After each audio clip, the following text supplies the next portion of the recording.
Hey, my name's Paul Maxwell. I'm the CEO of RevOps HQ. We're a certified HubSpot solutions partner and revenue operations consultancy. And today I'm going to show you how to build a staffing and recruiting agency inside of HubSpot, or how to leverage HubSpot as a core CRM and data model for your staffing or recruiting agency. So we've worked with dozens of these kinds of companies, and this is a skeleton that we've extracted that gets you about 90% of the way there. And all it needs is maybe 10% customization to meet your exact business. But in order to understand how your business, whether it's a staffing or recruiting company, can work inside HubSpot, we need to understand basically the core object model of HubSpot. So this is going to be a little bit educational, and then we're going to dive in and I'm going to show you exactly what the ergonomics of your work will look like inside of HubSpot. So this is staffing, HubSpot for staffing and recruiting. And this is basically an entire system for your entire business, not just a sales tool kind of bolted onto everything else, but actually tracking job orders, placements, and even time entries and timesheets, which you're going to see. So HubSpot, first of all, just to give you a little bit of 101, HubSpot is one database of everything your business touches, every client, every person, every job, every request, with the work that happens to them that is attached to that. So most firms, for example, have that spread across their CRM, their ATS, a spreadsheet, all their inboxes, somebody's memory, right? And in this case, what this does is it not only puts everything inside HubSpot, but it leverages the full power of HubSpot's automation tools and AI tools in order to give you an intelligent interface that is automated and has all of your data, so that all of that unstructured stuff happening in your business can happen in a structured and intelligible surface inside of HubSpot. Okay. So in order to understand how a staffing or recruiting company can work inside HubSpot, we have to understand what an object model is. Now in HubSpot, an object is just a table. Okay. So here over on the left-hand side of HubSpot, if I look at this menu, under CRM, I see all these tables here. I want you to ignore basically everything you see. But in HubSpot, what we have are the core 4 objects. Now, an object is, for example, if I click on contacts, it shows me this table of contacts where each row is a record and each column is an attribute on that record, right? We have name, that represents an individual person, and then we have a column. What's that person's status? What client are they placed at? What is their redeployment preference? How many years of experience do they have? Are they a referral source? What skills do they have? That kind of thing, right? Then we have companies. Companies are individual organization records that exist. And these organization records, it's the same thing. Each row is a different organization and each column is an attribute of that organization. How many hires do they have? What's their domain? What's their client tier? Are they core, strategic, transactional, VMS only, etc.? Same things for deals. So if you're looking at deals and you're going to staffing and recruiting, right? I want to see what's the deal stage here. And I want to see the board view. Right? And this board view will tell me the life cycle stage of each of these deals. So target identified, meeting held, terms negotiated, agreement signed, right? So this is the core object model of HubSpot. Contacts, companies, deals, and tickets. Contacts are individuals, companies are organizations, deals are transaction opportunities, and tickets are customer service opportunities that arrive from these transaction opportunities once they're closed. Again, that's what's called in HubSpot the core 4 objects. And that is really the uninspiring part of HubSpot, but it's the core CRM function every CRM needs to have. Every CRM needs to have a database function. It needs to be an intelligible control surface that functions similarly to a spreadsheet. Now, importantly, what does it do beyond a spreadsheet? That's where the HubSpot piece really starts to shine, right? But when you get into any CRM, the important thing is you need to be able to understand, how can I manipulate this like a spreadsheet?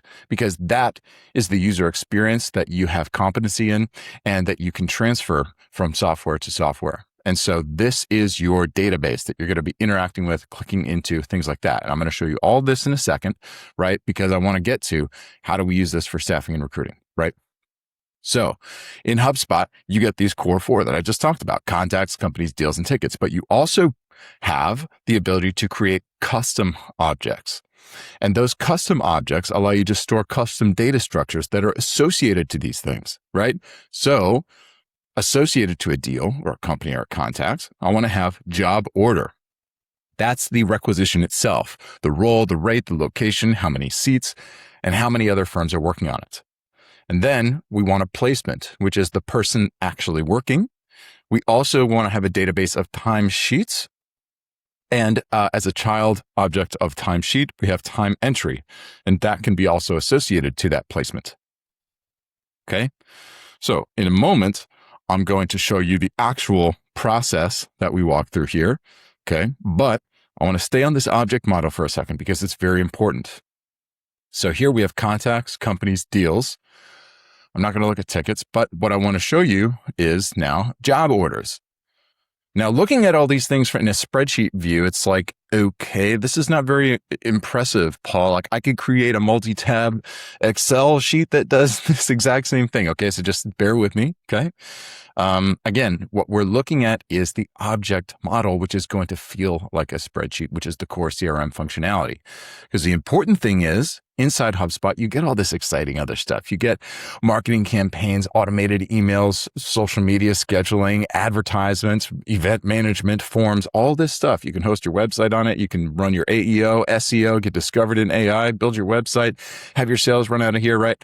All that stuff you can find on YouTube, and that's all generic stuff. Okay. When it comes to your sales function, your marketing function, pretty much you can train people on generic videos on how to do that. What I'm showing you how to do is how to implement the object model for a staffing and recruiting company, specifically inside HubSpot. So think with me in terms of objects, and trust me, there will be a payoff. Okay. So you have contacts where you track candidate status, current client, redeployment preference. Is it a referral source, years of experience, skills, timesheet approval role, first name, last name, email, phone number, things like that. Companies. Okay. I want to know the location, the client tier, not a ton of company metadata. Then we have deals. Then we have job orders. Again, here's the job title, the job order status. I can actually look at this as a board view also. And I can see, is it received, qualified with client, sourcing, submitted, interviewing, filled, or closed, not filled, right? And I can drag these along, or I can have something be automated. So for example, once somebody signs a contract, right, I can have interviewing be automatically moved from interviewing to filled. So ideally, you're not manually dragging these along. Ideally, you have automations set up inside HubSpot's automation tool where you build this custom logic, this if-else logic inside HubSpot that automatically moves along everything. And that's one of the things that we implement as a HubSpot solutions partners. We map out all this logic for you and help you to implement it inside your HubSpot. But again, let's go back to contacts, companies, deals, tickets, job orders. Okay, here are job orders. We want the total number of openings. We want the bill rate, the pay rate. How many competing firms are there? How many submissions are there? We want to see the placements. So here, I'm going to see every single placement, and I want to understand the nature of this placement. Is the offer accepted? That's where it starts. They're starting, they're working, it's completed. Did they end early? Did they fall off? Or were they converted to permanent? I want to track all of these placements, right? Next, we have timesheets, where we've got all of these timesheets, draft, pending approval, approved, rejected, and then finally time entries, which is associated to specific workers, and we're seeing how many hours there are. And these can be automatically synced from any kind of workforce management tool or ATS tool, okay? So let's actually click into a contact record and see what this looks like. So if we click in here to this contact record, we can see a few things. Number one, on the right-hand side, we can see their location, and we can also validate their location. So here, if I want to validate this address, I can click validate, and automatically this is telling me this is not great, okay? This street doesn't look legitimate. Here's a suggestion. I want to apply this suggestion. Good. Now I validate that. I want to override this. Good. Now I have a valid address, okay? And it's still telling me that this is not valid. So that tells me to go and check and make sure that that is a valid address, right? Now, here I can see a few different things. Number one, I can see all their time entries, their work date, the hours that they worked, the overtime hours. I want to look in the center of this console here. On the left side, we can see all their metadata. The prospect, the current client, are they a referral source, permanent if possible? Okay. Here's all their time entries, and here is all their time sheets. Okay, which obviously are rolled up from all their time entries. And I can see, are they invoiced, approved, pending approval, rejected, or draft? And I can see all this on a contact record. I can see also all the previous placements that they've had and any previous job orders they were associated with, and any previous deals or companies they may have worked at. So this is the real payoff of this object model inside HubSpot, where I can look at a single contact and I can see the full history of all their time, all their timesheet, all of their placements, the status of all their time entries, timesheets, and placements, as well as the success of any job orders that they've been associated with. And when I'm talking to a future client or a future company, I can show them exactly how they did in each of these placements. And now their placements with us become a record of their experience and their job history that I can refer to. Okay. So let's look at an actual process that we can automate here. So we're going to sort of walk through an actual process that you would go through. So let's say that number one, a candidate applies and they stay a person inside HubSpot, right? Next, a client inquiry arrives and the clock starts, and the job order gets qualified or else it does not proceed. Next, candidates go forward and the client is chased. The order fills and margin becomes visible inside HubSpot. Next, they are assigned, and the first week, this is where placements are typically lost, right? We can follow up and we can see exactly where they are in HubSpot. Next, the contractor is still a person that we talk to. Again, if we go back to HubSpot, we're going to be able to still interact with them, see all the activities. We're going to still email them. We're going to see what their timesheets are. We're going to see how they're doing at their new job. And then 4 weeks out, somebody calls and we have a task that automatically calls to follow up. Finally, we have reporting where we see fill rate by client, submissions per fill by recruiter, and one screen for the company owner. So now, because of this object model, we're able to go in and build multiple reports.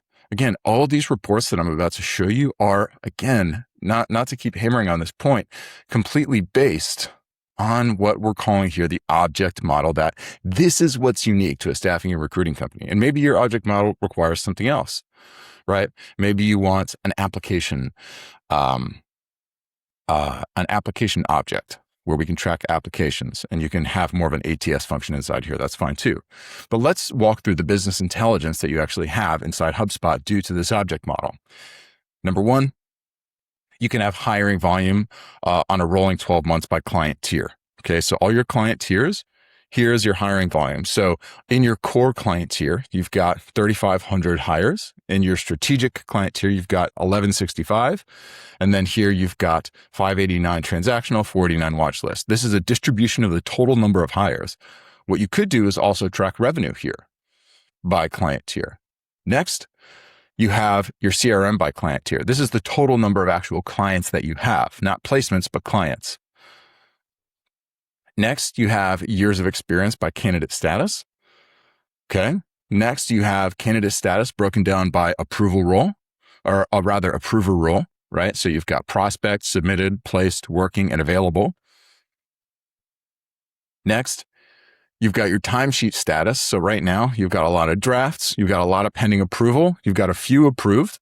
You've got some rejected. You've got some invoice, and you can have this over a rolling 30-day period or whatever time period you'd like. Then you have openings count by job status. Okay. So these are all your openings here. And you can have the actual status: received, qualified, sourcing, submitted, interviewing, filled, closed, not filled. Next, you have job status. So here we have received, closed, not filled, filled, interviewing, submitted, right? This is a pie chart representing the proportion or distribution of all of your job status. Then you have gross margin percent by placement status: offer accepted, starting, working, completed, embedded early. And you see it's broken down by not yet discussed, conversation held, next assignment agreed, etc. Next, you have placement status broken down by redeployment status, right? So offer accepted, starting, working, completed, ended early, right? So for example, of the ended early, I have a lot of not yet discussed. Of the completed, I have a lot of not yet discussed, some conversation held, some next assignment agreed, right? I can see the status of all of the contacts, or I can see the redeployment status, right? Of all of our talent based on the role of the relationship to the status of their last placement. Here I can see the total number of hours waiting approval. Here I can see hiring volume by client tier. So I can see most of our hiring volumes coming from our core clients. And then next I can see clients by tier, which is our total count of clients by tier. Most are in core. And again, I can do a revenue report here as well. Here I can see candidates by status broken down by current client, right? So Bramley Logistics, for example, has 81 prospects, 96 submitted, 1 placed, 5 working, not available. And I can see this across all our clients. Here I can see gross margin by placement outcome. So starting, working, completed, ended early, offer accepted, etc. Next, I can see placements by status broken down by redeployment. Okay, so offer accepted, starting, working, completed, right? And here it's broken down by redeployment status. And then here I can see job orders open over time. And this shows us the volume of job orders that are open across time. I can see peaks and valleys. I can visualize seasonality in my business. And then finally, job orders by status. So received, qualified, sourcing, submitted. And this is the total number. This is an overview of all of the job orders in the company. Okay. So again, this object model affords us all of these things. And then finally, I can have these different automations in my business. Like, again, when a contact, a place candidate nurture, a start date, fall off watch, assignment ending, redeployment, right? I can have all of these automations, and then I can have a submission that's aging, and I can have a qualification gate for a job order. I can have all of these different workflows and conditional logic flows that automatically are creating tasks, sending emails, making sure that our project management never goes out of date, and that everything is tracked, time is tracked, everybody's reminded to keep everything up to date, right? So from a project management perspective, from a client delivery perspective, and from a sales and marketing perspective, everything can be done inside HubSpot. So your current stack without HubSpot is going to have a difficult time answering your fill rate by client, submissions per fill by recruiter, your gross margin by client, your redeployment rate by month, your time to fill by client tier, and your assignment completion by client tier. Right. So that's basically what we can afford you with this HubSpot setup. And if you go to a typical HubSpot solutions partner, they're going to charge you $30,000 to $50,000 to build this out inside of your HubSpot, where we've already built 90% of it and can install it in one click inside of your HubSpot, no problem. And we can just customize the rest of it so that it works the way that your specific business works, because we know that every single staffing and or recruiting company doesn't work the same way. And so we can customize it to your business. And so if you're interested in having this exact setup used as the foundation for your HubSpot portal, let us know, and we can install it inside your portal and then train your team on it, because it's something we have a lot of experience doing, specifically in your industry. So highly recommend, feel free to just take this and build it yourself if you want to, or work with us and we'll show you all the cool ins and outs of this specific build. Thanks so much for watching, and best of luck in your business.